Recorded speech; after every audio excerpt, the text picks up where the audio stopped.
وَقَالُوا لَا تَذَرُنَّ آلِهَتَكُمْ وَلَا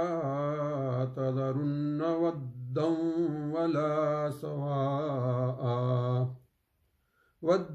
وَلَا سُوَاعًا وَلَا يَغُوثَ وَيَعُوقَ وَنَسْرًا وَقَدْ أَضَلُّوا كَثِيرًا وَلَا تَزِدِ الظَّالِمِينَ إِلَّا ضَلَالًا مِمَّا خَطِيئَاتِهِمْ أُغْرِقُوا فَأُدْخِلُوا نَارًا فَلَمْ يَجِدُوا لَهُم مِّن دُونِ اللَّهِ أَنصَارًا وَقَالَ نُوحٌ رَبِّ لَا تَذَرْ عَلَى الْأَرْضِ مِنَ الْكَافِرِينَ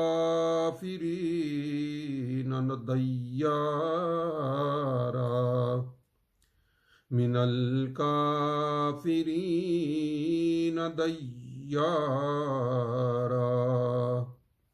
إِنَّكَ إِن تَذَرْهُمْ يُضِلُّوا عِبَادَكَ وَلَا يَلِدُوا إِلَّا فَاجِرًا كَفَّارًا رَبِّ اغْفِرْ لِي وَلِوَالِدَيَّ وَلِمَنْ دَخَلَ بَيْتِيَ مُؤْمِنًا وَلِلْمُؤْمِنِينَ وَالْمُؤْمِنَاتِ وَلَا تَزِدِ الظَّالِمِينَ إِلَّا تَبَارًا۔ نوح نے کہا، اے میرے رب، یقیناً انہوں نے میری نافرمانی کی اور اس کی پیروی کی جسے اس کے مال اور اولاد نے گھاٹے کے سوا اور کسی چیز میں نہ بڑھایا، اور انہوں نے بہت بڑا مکر کیا، اور انہوں نے کہا ہرگز اپنے معبودوں کو نہ چھوڑو، اور نہ ود کو چھوڑو، اور نہ سوا کو، اور نہ ہی یغوث اور یعوق اور نصر کو، اور انہوں نے بہتوں کو گمراہ کر دیا، اور تو ظالموں کو نامرادی کے سوا اور کسی چیز میں نہ بڑھانا۔ وہ اپنی خطاؤں کے سبب غرق کیے گئے، پھر آگ میں داخل کیے گئے، پس انہوں نے اللہ کو چھوڑ کر اپنے لیے کوئی مددگار نہ پائے۔ اور نوح نے کہا، اے میرے رب، کافروں میں سے کسی کو زمین پر بستا ہوا نہ رہنے دے، یقیناً اگر تو ان کو چھوڑ دے گا تو وہ تیرے بندوں کو گمراہ کر دیں گے، اور بدکار اور سخت ناشکرے کے سوا کسی کو جہنم نہیں دیں گے۔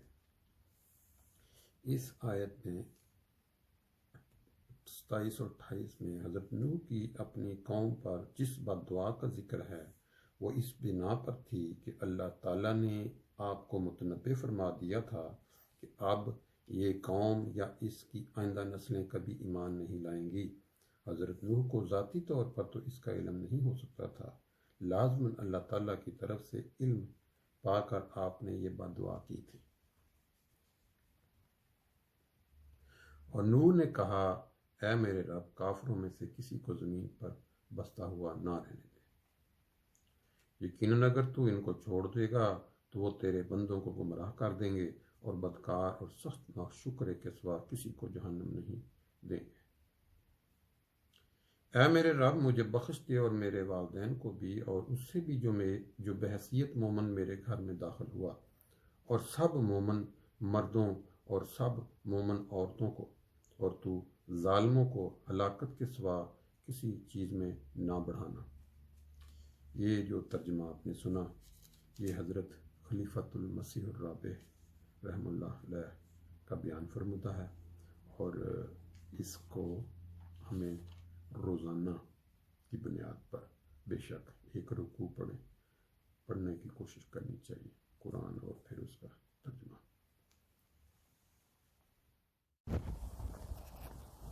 السلام علیکم ورحمۃ اللہ وبرکاتہ۔ اللہم صلی علی محمد وعلی آل محمد کما صلیت علی ابراہیم وعلی آل ابراہیم انکا حمید مجید اللہم بارک علی محمد وعلی آل محمد کما بارکت علی ابراہیم وعلی آل ابراہیم انکا حمید مجید۔ دوستو، آج جمعہ کا بہت ہی بابرکت دن، جس کے متعلق بہت سے مواقع پہ احادیث بھی ہیں اور اس کی جو برکات ہیں انسانوں کے ساتھ اس کا ذکر ملتا ہے، لیکن صبح کی جو سیر ہے اس کا انسان کی زندگی کے ساتھ ایک بڑا گہرا تعلق ہے۔ اگر انسان سیر کو یا واک کو اپنی زندگی کا حصہ بنا لے تو میرا خیال ہے کہ یہ ساری برکات جو قرآن مجید کی تلاوت سے جڑی ہیں، جمعہ والے دن سے جڑی ہیں، نمازیں اور باقی نیک کام، ان میں طوالت آٹومیٹک مل جائے گی۔ لیکن اگر انسان اپنی زندگی کی قدر نہ کرے اور سردی گرمی میں بہانے بنا کے گھر بیٹھا رہے تو لازمی بات ہے جتنی زندگی شارٹ ہوگی یہ برکات جو اللہ تعالیٰ نے رکھی ہوئی ہیں نیکیوں میں وہ بھی کم ہو جائے گی۔ آج جمعہ کے حوالے سے بات کرتے ہوئے مجھے ایک بات یاد آئی، ہے تو بڑی کیا کہتے ہیں افسوسناک ہے یا ہمیں یا عام انسانوں کو جھنجھوڑنے والی ہے کہ پاکستان میں یا کسی ملک میں کسی ٹیچر نے فیصلہ کیا کہ ہم اپنے اسکول میں ایک لائبریری بناتے ہیں بچوں کے تعاون سے یا لوگوں کے تعاون سے، کیونکہ فنڈز اتنے نہیں ہیں۔ اس نے بچوں کو کہا کہ آپ اپنے اپنے گھروں میں جائزہ لیں کہ جو کتابیں پڑھنے والی وہاں پڑھی ہوتی ہیں، جو کتاب کبھی نہیں پڑھی گئی، جس کے اوپر گرد جام چکی ہو، جس کو کبھی کسی نے نہ کھولا ہو، تو آپ اس طرح کریں وہ کتاب اپنے اسکول کے لیے لے آئیں ایک تحفہ سمجھ کے، تو ہم اس کو لائبریری میں رکھ لیں گے تاکہ لوگ اس سے استفادہ کر سکیں۔ اگلے دن جب بچے آئے تو اس ٹیچر کی حیرت کی انتہا نہ رہی کہ جو بھی بچہ اسکول میں کتاب لے کے آیا، جیسے جیسے وہ کھولتا گیا تو اس کو کیا کہتے ہیں اپنے اندر ایک عجیب افسوس اور غم محسوس ہوا کہ وہ قرآن پاک تھا۔ ہر بچہ اپنے گھر سے وہ کتاب جو نہیں پڑھی جا رہی تھی، جو الماری میں پڑھی ہوئی تھی عرصہ دراز سے، بچہ کبھی جھوٹ نہیں بولتا، بچہ کہتے ہیں بچے من کے سچے،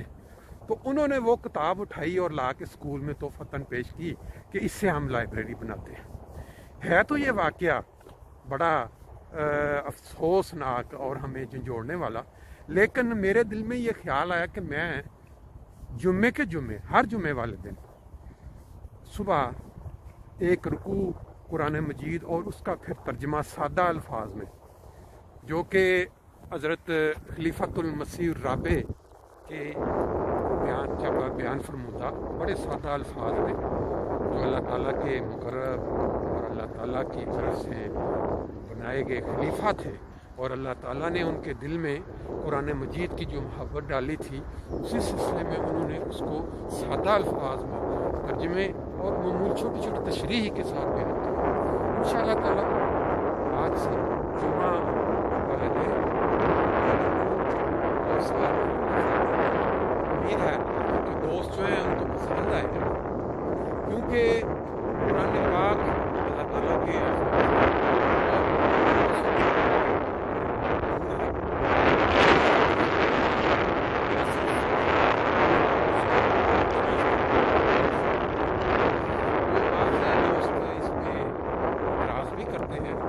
میں نے دیکھے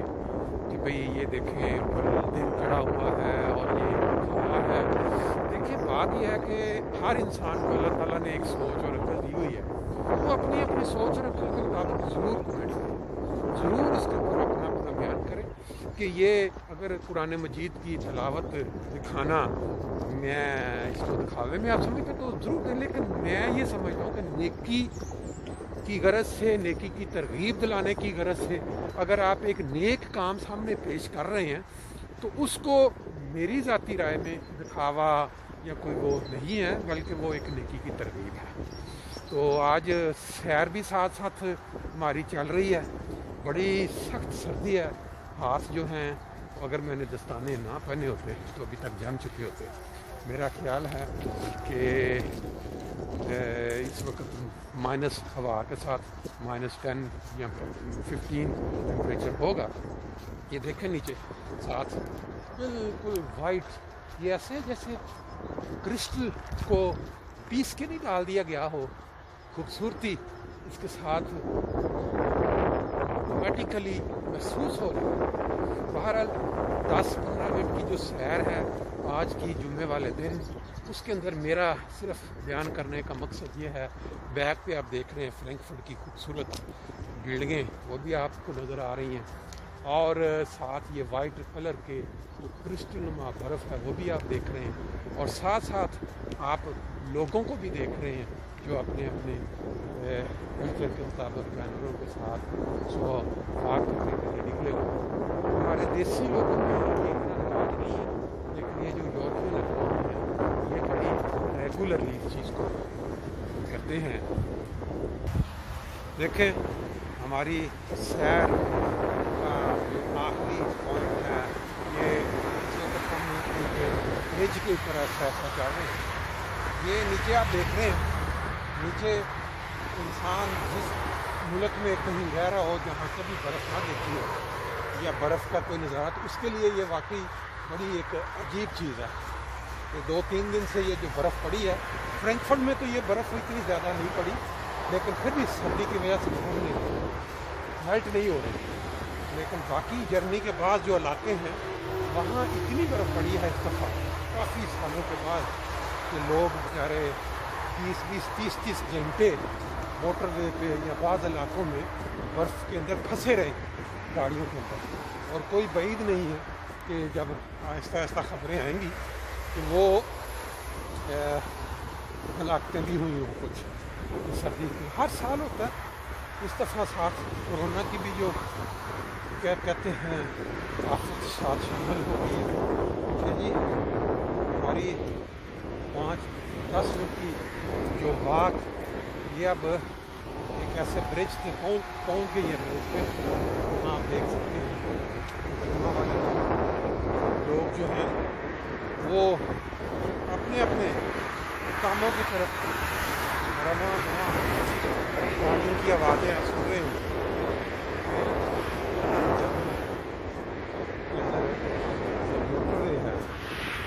661 اس کا آپ نظارہ برج سے دیکھ رہے ہیں. میرا خیال ہے کہ آج کے لیے سیر اتنی کافی ہے. اب ہم آہستہ آہستہ واپسی کا رفتہ اختیار کرتے ہیں. انشاءاللہ تعالیٰ آپ کے ساتھ اور آپ کے تعاون کے ساتھ پروگرام روزانہ کی بنیاد پہ ملاقات اور شیئرنگ کا جاری رہے گا. اگر دوستوں کو پسند آئے ویڈیو یا بعض باتیں تو کمنٹس ضرور دیا کریں, اور بہتری کے لیے بتایا کریں کہ اس کو کیسے بہتر کیا جا سکتا ہے. انشاءاللہ تعالیٰ پھر نیکسٹ ویڈیو میں ملاقات ہوگی. اگر پسند کریں آگے بھی شیئر کر دیں, اور کیا کہتے ہیں اس کو سبسکرائب بھی کر لیں. بہت مہربانی. السلام علیکم.